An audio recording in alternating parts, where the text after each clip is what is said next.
বাংলাদেশ সফরে এসেছেন পাকিস্তানের উচ্চ পর্যায়ের একটি ব্যবসায়ী প্রতিনিধি দল।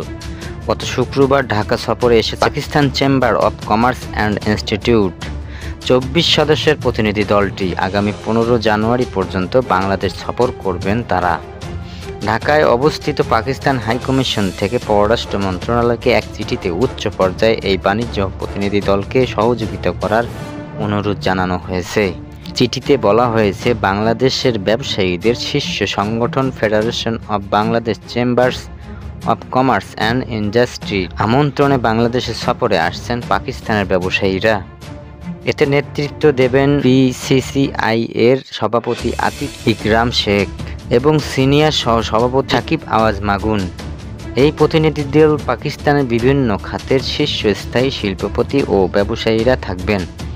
বাংলাদেশ ও পাকিস্তানের মধ্যে আমদানি রপ্তানি বাণিজ্য আগে থেকেই রয়েছে। দুই দেশের বাণিজ্য সংস্থার মধ্যে সমঝোতা স্মারক MOU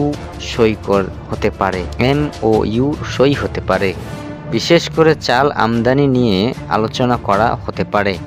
পাকিস্তানের ব্যবসায়ীরা বাংলাদেশের অন্তর্বর্তী সরকারের প্রধান উপদেষ্টা মোহাম্মদ ইউনূস, বাণিজ্যিক উপদেষ্টা শেখ বশিরউদ্দিন, বাংলাদেশ বিনিয়োগ উন্নয়ন কর্তৃপক্ষের চেয়ারম্যান চৌধুরী আশিক মাহমুদ বিন হারুন এবং রপ্তানি উন্নয়ন bureau UPB vice chairman Anwar হোসেনের সঙ্গে সাক্ষাৎ করবেন বলে পাকিস্তান হাইকমিশনের চিঠিতে উল্লেখ করা হয়েছে।